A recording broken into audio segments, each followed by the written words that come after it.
Bus depot bus ನಿಲ್ದಾಣಕ್ಕೆ ಗ್ರಹಣ ನಿರ್ಮಾಣವಾಗಿ ವರ್ಷವಾದರೂ ಉದ್ಘಾಟನೆ ಇಲ್ಲ. ಮೊಳಕಾಲ್ಮೂರು ಶಾಸಕ ಎನ್ವೈಜಿ ನಿರ್ಲಕ್ಷ್ಯ. ಧೂಳು ಹಿಡಿತಾ ಇದೆ 10 ಕೋಟಿಯ ಕಟ್ಟಡ. ಉದ್ಘಾಟನೆಯಲ್ಲೂ ಪಾಲಿಟಿಕ್ಸ್ ಇದೆಯಾ? ಬಸ್ಗಳು ವಿರಳ, ಜನರ ಪರದಾಟ. ಇದು ಉದ್ಘಾಟನೆ ಯಾವಾಗ ಸ್ಟೋರಿ. 16 ಕೋಟಿ ಹಾಕಿ ಬಸ್ ಸ್ಟ್ಯಾಂಡ್ ಮುಗಿದೋಯ್ತು. ಕಾಮಗಾರಿಯಾಗಿ 1 ವರ್ಷ ಆದರೂ ಕೂಡ ಅದನ್ನ ಉದ್ಘಾಟನೆ ಮಾಡಿಲ್ಲ. ಇಷ್ಟೆಲ್ಲ ರೆಡಿ ಆದ ನಂತರ ಯಾಕೆ ಬಸ್ಗಳು ಬರೋದಕ್ಕೆ ಬಿಡ್ತಿಲ್ಲ, ಭಗವಂತಂಗೆ ಬಲ್ಲ.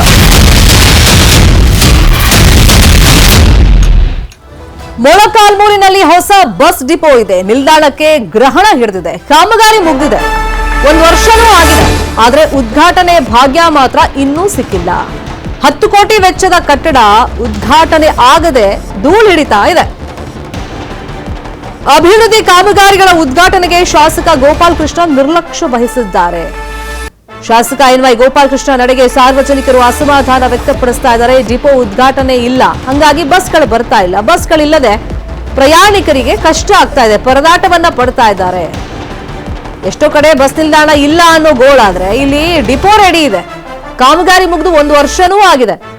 ಶಾಸಕರಿಂದ ನಿರ್ಲಕ್ಷ್ಯ ಆಗ್ತಿದೆ. ಅದನ್ನು ಉದ್ಘಾಟನೆ ಮಾಡಕ್ ಅವ್ರು ಬರ್ತಾ ಇಲ್ಲ. ಇಲ್ಲೂ ರಾಜಕಾರಣ ಮಾಡ್ತಾ ಇದ್ದಾರಾ ಅಂತೇಳಿ ಸಹಜವಾಗಿ ಜನ, ಅದರಲ್ಲೂ ಪ್ರಯಾಣಿಕರು ಆಕ್ರೋಶವನ್ನ ವ್ಯಕ್ತಪಡಿಸ್ತಾ ಇದ್ದಾರೆ. ಸುಸಜ್ಜಿತವಾದಂತ ಬಸ್ ನಿಲ್ದಾಣ ದೃಶ್ಯದಲ್ಲಿ ಗಮನಿಸ್ತಾ ಇದೀವಿ. 10 ಕೋಟಿ ವೆಚ್ಚದಲ್ಲಿ ಇದು ನಿರ್ಮಾಣ ಆಗಿದೆ. ಈಗ ಧೂಳು ಹಿಡಿತಾ ಇದೆ, ಹಾಳಾಗ್ತಾ ಇದೆ. ಈ ಬಗ್ಗೆ ಪ್ರಯಾಣಿಕರು, ರೈತ ಮುಖಂಡರು ಏನ್ ಹೇಳಿದ್ದಾರೆ ಕೇಳೋಣ. ಕಾಂಗ್ರೆಸ್ ಪಕ್ಷದ ಎಲ್ಲ ಮಂತ್ರಿಗಳು ಕೂಡ ಇವತ್ತು ಅದು ಉದ್ಘಾಟನೆ ಮಾಡಬೇಕಾಗಿತ್ತು. ಕೆಲವು 3-4 ಸರಿ ಅವರು ಡಿಪೋದವರು ಹೋಗಿ ನಾವು ಉದ್ಘಾಟನೆ ಮಾಡ್ತೀವಿ ಡೇಟ್ ಕೊಟ್ಟು ಅಂದರೆ ಈವರೆಗೂ ಕೂಡ ಶಾಸಕರು ಡೇಟ್ ಕೊಟ್ಟು ಉದ್ಘಾಟನೆ ಮಾಡ್ತಿಲ್ಲ. ಯಾಕೋ ಒಂದು ಅರ್ಥ ಆಗ್ತಾ ಇಲ್ಲ. ಅದಕ್ಕೋಸ್ಕರ ಇವತ್ತು ಉದ್ಘಾಟನೆ ಮಾಡಿದ್ರೆ ಬಡ ಹೆಣ್ಣು ಮಕ್ಕಳಿಗೆ, ಹಿಂದುಳಿದ ತಾಲೂಕಿಗೆ ಅನುಕೂಲ ಆಗುತ್ತೆ. ದೂರ ಪ್ರದೇಶಗಳಿಂದ ಬರ್ತಿದ್ದ ಹೆಣ್ಣು ಮಕ್ಕಳು ರಾತ್ರಿ ಹೊತ್ತು ಆನ್ಗಲ್ಲಿಗೆ ಇಳಿದು ಬರಬೇಕಾಗುತ್ತೆ. ಬಸ್ಸೇ ಇಲ್ಲ. ರಾತ್ರಿ 9 ಗಂಟೆ ಆದರೆ ಮೊಳಕಾಲ್ಮೂರಿಗೆ ಯಾವ ಬಸ್ ಇಲ್ಲ, ಗೌರ್ಮೆಂಟ್ ಬಸ್ ಇಲ್ಲ, ಖಾಸಗಿ ಬಸ್ ಇಲ್ಲ. ಆದ್ದರಿಂದ ಆದಷ್ಟು ಬೇಗ ಶಾಸಕರು ಇತ್ತ ಗಮನ ಹರಿಸಿ. ಅದೆಲ್ಲ ಕಾಮಗಾರಿಯಾಗಿ 1 ವರ್ಷ ಆದರೂ ಕೂಡ ಈವರೆಗೂ ಕೂಡ ಅದನ್ನ ಉದ್ಘಾಟನೆ ಮಾಡಿಲ್ಲ. ಇಲ್ಲಿಯ ಶಾಸಕರು ಅದನ್ನು ಉದ್ಘಾಟನೆ ಮಾಡೋಂಥ ಹಿತಾಸಕ್ತಿನೂ ತೋರಿಸ್ತಾ ಇಲ್ಲ. ಸರ್ಕಾರಿ ಸಾರಿಗೆ ಬಸ್ಗಳು ಆನಗಲ್ಲಲ್ಲೇ ನೇರವಾಗಿ ಚಳ್ಳಕೆರೆ ಮತ್ತು ಬಳ್ಳಾರಿಗೆ ಹೋಗುವಂಥ ವ್ಯವಸ್ಥೆ ಮಾಡಿದ್ದಾವೆ. ರಾತ್ರಿಗೆ ಬೆಂಗಳೂರಿಂದ ಬರಲಿ, ಎಲ್ಲೇ ಬರಲಿ ಪ್ರಯಾಣಿಕರು ಅಲ್ಲೇ ನಿಲ್ಲಿಸಿ ಅಲ್ಲೇ ಕೆಳಗೆ ಇಳಿಸಿ ಮಕ್ಕಳು ಮರಿಯನ್ನ ಇಲ್ಲಿ ಭಾಳ ಮಕ್ಕಳಿಗೆ, ಹೆಣ್ಣು ಮಕ್ಕಳಿಗೆ ಅವರಿಗೆಲ್ಲ ಭಾರಿ ತೊಂದರೆ ಆಗುತ್ತೆ. ಈ ತೊಂದರೆಯನ್ನ ತತ್ಕ್ಷಣನೇ ಸಚಿವ ರಾಮಲಿಂಗಾರೆಡ್ಡಿ ಅವರು ಇದನ್ನು ಉದ್ಘಾಟನೆ ಮಾಡೋಕ್ಕೆ ಮುಂದಾಗಬೇಕು. ಅದು ಮುಂದಾಗಲಿಲ್ಲ ಅಂತಂದ್ರೆ ನಾವು ಬೃಹತ್ ರಸ್ತೆ ತಡೆ ಚಳವಳಿ ಮೂಲಕ ಇದನ್ನ ಉದ್ಘಾಟನೆ ಮಾಡೋದಕ್ಕೆ ನಾವು ಒತ್ತಾಯವನ್ನ ಮಾಡ್ತಾ ಇದ್ವಿ. ಆಂಧ್ರ ಗಡಿಗೆ ಹೊಂದ್ಕೊಂಡಂಥದ್ದು ಈ ಮೊಳಕಾಲ್ಮೂರು ಭೌತಿಕ ಕ್ಷೇತ್ರ ನೋಡಿದಾಗ ಬಹಳ ದೂರದಿಂದ ಬರೋಂಥವ್ರು. ನೆನಗುದಿಗೆ ಯಾರು ಕಿವಿಗೆ ಕೇಳಲಾರ್ದಂಥ ಒಂದು ಬಸ್ ಡಿಪೋವನ್ನ, ಬಸ್ ಸ್ಟ್ಯಾಂಡ್ ಅನ್ನ ಇವತ್ತು ರಾಮುಲವರ ಒಂದು ಶಾಸಕರಾದ ನಂತರ, ಅವರು ಸಚಿವರಾದ ನಂತರ ಮಾಡಿದ್ದಾರೆ. ಇದನ್ನು ಉದ್ಘಾಟನೆ ಮಾಡಲಿಕ್ಕೆ ಈಗಿನ ಶಾಸಕರಿಗೆ ಮನಸ್ಸು ಬರ್ತಾ ಇಲ್ಲ. ಅದು ಯಾಕೆ ಅಂತ ಅರ್ಥ ಆಗ್ತಿಲ್ಲ. ಶಕ್ತಿ ಯೋಜನೆಗೋಸ್ಕರ ಆದ್ರೂ ಕೂಡ ಅವರು ಈ ಬಸ್ಗಳನ್ನ, ಬಸ್ ಡಿಪೋಕ್ಕೆ ಒಂದು 50ರಿಂದ 100 ಬಸ್ ಬಿಟ್ಟು ಯಾವುದೇ ನೆನಗುದಿಗೆ ಬಿದ್ದಿಲ್ಲ. ಎಲ್ಲ ಪೂರ್ತಿ ಬಸ್ ಸ್ಟ್ಯಾಂಡ್ ಮುಗಿದೋಗೈತೆ. 16 ಕೋಟಿ ಹಾಕಿ ಇವತ್ತು ಬಸ್ ಸ್ಟ್ಯಾಂಡ್ ಮುಗಿದೋಗೈತೆ. ಅದ್ರ ಓಪನಿಂಗ್ ಮಾತ್ರ ಮಾಡ್ತಿಲ್ಲ. ಯಾಕೆ ಮಾಡ್ತಿಲ್ಲ ಅಂತ ಅಂದ್ರೆ ಈ ಮೊಳಕಾಲ್ಮೂರು ವಿಧಾನಸಭಾ ಕ್ಷೇತ್ರ ಜನರೇ ನೋಡ್ಕೆ ಹೋಗಿದ್ದನ್ನ. ಅದೇ ವಿಚಾರವಾಗಿ ಇನ್ನಷ್ಟು ಡೀಟೇಲ್ ಆಗಿ ಇನ್ಫಾರ್ಮೇಶನ್ ಕೊಡ್ತಾ ಹೋಗೋದಕ್ಕೆ ನೇರ ಸಂಪರ್ಕದಲ್ಲಿ ಕನೆಕ್ಟ್ ಆಗಿದ್ದಾರೆ ನಮ್ಮ ರಿಪೋರ್ಟರ್ ವಿನಾಯಕ್. ಈ ಬಸ್ ಡಿಪೋ ಉದ್ಘಾಟನೆಯಲ್ಲೂ ರಾಜಕಾರಣ ಆಗ್ತಾ ಇದೆಯಾ? ಅಂದ್ರೆ ಜನ ಮಾತಾಡ್ತಾ ಹೇಳ್ತಾ ಇದ್ರು ಶ್ರೀರಾಮುಲು ಅವರ ಮುತುವರ್ಜಿಯಿಂದ ಇದಾಯ್ತು, ಬಟ್ ಇವಾಗ ಅವರು ಆ ಕ್ಷೇತ್ರದ ಶಾಸಕರಲ್ಲ. ಹಂಗಾಗಿ ಇವಾಗಿನ ಶಾಸಕರು ಆ ಡಿಪೋ ಉದ್ಘಾಟನೆಗೆ ನಿರ್ಲಕ್ಷ್ಯ ಮಾಡ್ತಾ ಇದ್ದಾರಾ? ಏನ್ ವಿಷಯ?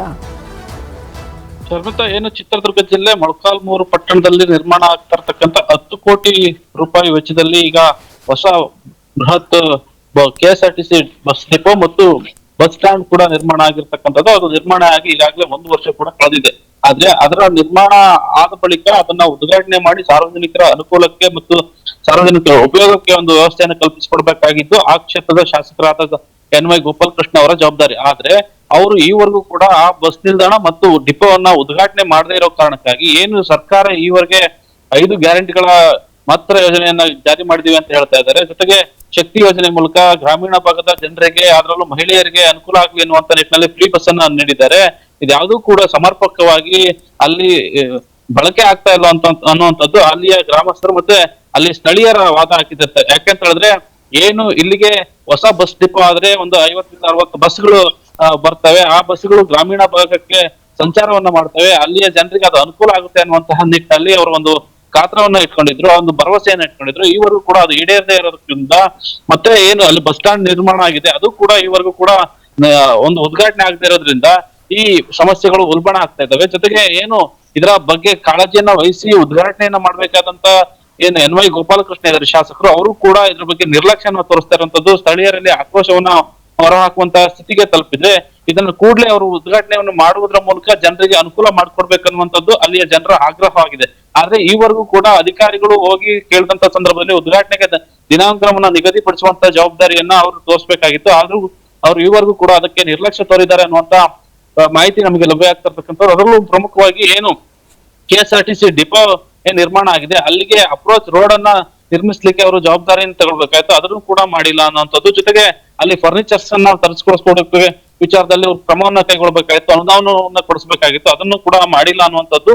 ಈಗಾಗಲೇ ಸಂಪೂರ್ಣ ಆಗಿರ್ತಕ್ಕಂತ ಬಸ್ ಡಿಪೋ ಮತ್ತು ಈ ಏನು KSRTC ಬಸ್ ಸ್ಟ್ಯಾಂಡ್ ಇದೆ ಅಲ್ಲಿಗೆ ಸಿಬ್ಬಂದಿಗಳ ನೇಮಕದಲ್ಲೂ ಕೂಡ ಒಂದು ನಿರ್ಲಕ್ಷ್ಯ ತೋರ್ತಾ ಇದ್ದಾರೆ ಅನ್ನುವಂಥದ್ದು Okay. ಜನರ ಆಕ್ರೋಶಕ್ಕೆ ಕಾರಣ ಆಗಿದೆ. ಶಮಂತ ಫಾಲೋ ಅಪ್ ಮಾಡೋ ಸುದ್ದಿ. Thank you Vinayak.